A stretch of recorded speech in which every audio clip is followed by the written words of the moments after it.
In the shadowy jungles of Kumaon, India, in the early 1900s, a chilling tale unfolds. A ferocious Bengal tigress, known as the Champawat tiger, prowled with unparalleled savagery. Her appetite was insatiable, claiming the lives of an astounding 436 villagers. The terror she instilled in the hearts of thousands made her not just any tiger, but the deadliest in recorded history. The village of Pali was shrouded in fear when they heard her approaching growl. This was the place where she made her 435th documented human kill. The British colonial officers, well aware of the escalating crisis, turned to one man, Jim Corbett, an acclaimed hunter. Corbett, however, was unlike other hunters. He had never taken the life of a tiger, but the dire circumstances called for change. Approached by a high-ranking British official, Corbett was tasked with bringing down this menacing beast. But this honorable hunter had conditions: no bounty on the tiger, for his hunt was not for gold, and no other hunting parties, ensuring the tiger faced only him. His pursuit began in Pali, tracing a blood trail leading to Fungar near Champawat, where 16-year-old Premka Devi met her tragic end. But the hunt wasn't simple. The wily tigress nearly ambushed Corbett, who narrowly escaped her grasp, firing 2 shots, making her retreat temporarily.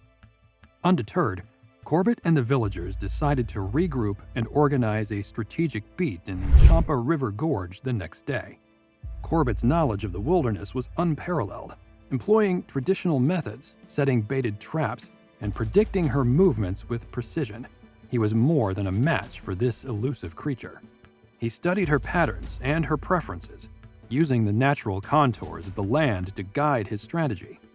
As he tracked her, he realized the harsh truth.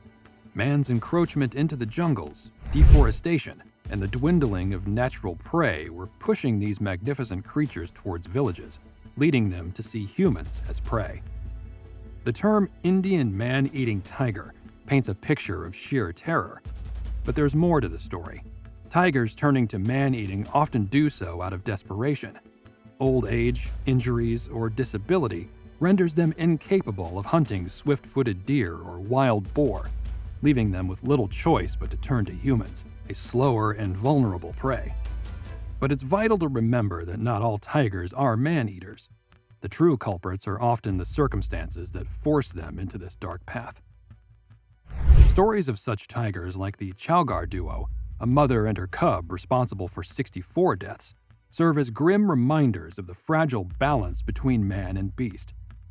The Indian government, recognizing the recurring issue, established guidelines and buffer zones, closely monitoring those wandering too close to human settlements.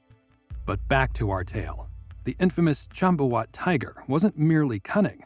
She was a master strategist, traveling up to 32 kilometers in a day, claiming victims and evading hunters, establishing a reign of terror across multiple villages. In 1907, the story reached its climactic end. The next morning, the air was thick with tension. With the first light breaking, Corbett, aided by the villagers, meticulously planned the beat in the strategic terrain of the Champa River Gorge. The hours passed, with the sun reaching its zenith. By early afternoon, under the blazing sun, Corbett and the villagers had cornered the tigress, using the knowledge that tigers often rested in shaded areas during the hottest parts of the day. Corbett deduced her likely hideout. Quietly approaching a dense thicket, he suddenly heard a low growl, sensing the tigress's presence. Trusting his intuition and experience, he aimed carefully and took the shot. The roar of his rifle echoed through the valley, and silence followed. The Champawat tiger, the epitome of wild terror, had met her end. Post her death, an examination revealed a shocking truth. The tigress was in prime health, but her teeth were in a dire state, making it difficult for her to hunt wild game. The tale of the Champawat tiger is not just one of terror, but a lesson. Jim Corbett, from that moment on, became a beacon of conservation, emphasizing the necessity to preserve the delicate balance between humans and wildlife. In the years that followed, Jim Corbett's passion and dedication to the wildlife of India did not wane. Recognizing his unparalleled contributions to the preservation of wildlife and their habitats, India decided to honor him in a grand manner.